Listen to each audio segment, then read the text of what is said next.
Olá, tudo bem? Eu sou André Cortes, psicóloga junguiana, e o tema do vídeo de hoje é Nós Somos Memória, e eu vou te explicar.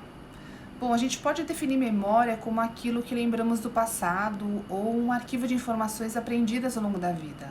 A memória, ela se compõe e se transforma de acordo com os nossos pensamentos, sentimentos, crenças, os preconceitos, as nossas relações e experiências com o mundo. Quando a gente se lembra de uma memória, ela é sempre reconstruída, porque adicionamos ou subtraímos coisas a ela antes de guardarmos novamente. Por isso, a memória está sempre em construção. É um processo criativo. Quanto mais falamos dessas memórias, mais vivas elas ficam. As memórias são sinapses entre os neurônios do nosso cérebro. Quando fazemos força para nos lembrarmos das memórias, restauramos essas sinapses e revigoramos o nosso cérebro. As memórias carregadas de afeto, tanto positivos quanto negativos, são aquelas que a gente lembra mais facilmente. Por isso, uma mesma festa, ela pode ser contada de muitas maneiras, pois cada pessoa teve uma experiência e uma percepção diferente sobre aquele evento, e, portanto, as memórias também serão diferentes. Quando as memórias são extremamente negativas e traumáticas, o cérebro pode simplesmente encapsular essas memórias para que elas não sejam lembradas.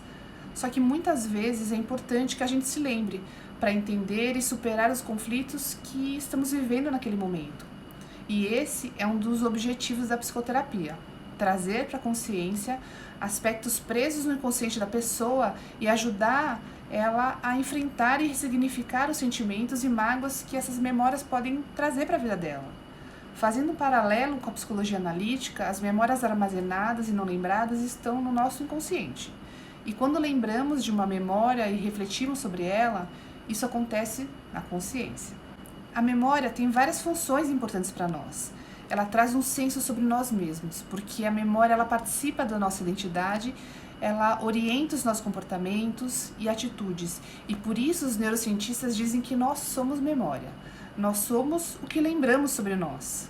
As nossas memórias também são construídas a partir do que o outro conta sobre a gente. Por isso, por exemplo, se a sua mãe te mostra uma foto de infância e te conta o que aconteceu naquele dia, mesmo que você não se lembre exatamente daquela experiência, agora você tem uma memória sobre ela.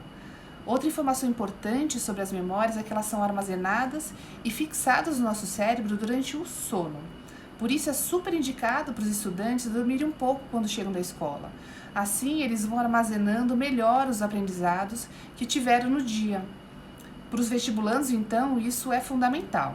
A melhor forma de alimentar o nosso cérebro é estar sempre aprendendo alguma coisa nova, porque com isso fazemos novas sinapses e construímos novas memórias. Mas quando a gente aprende algo novo e não usa mais, ou não tem nenhum tipo de afeto envolvido, o cérebro simplesmente apaga aquela memória, apaga aquela sinapse.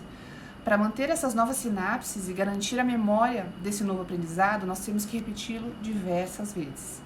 Por exemplo, quando você aprende a tocar o violão e não pratica com frequência, você provavelmente vai esquecer o aprendizado em muito pouco tempo. O mesmo com os estudos, os esportes, as línguas. É preciso repetir muitas vezes para fixar aquele aprendizado na nossa memória.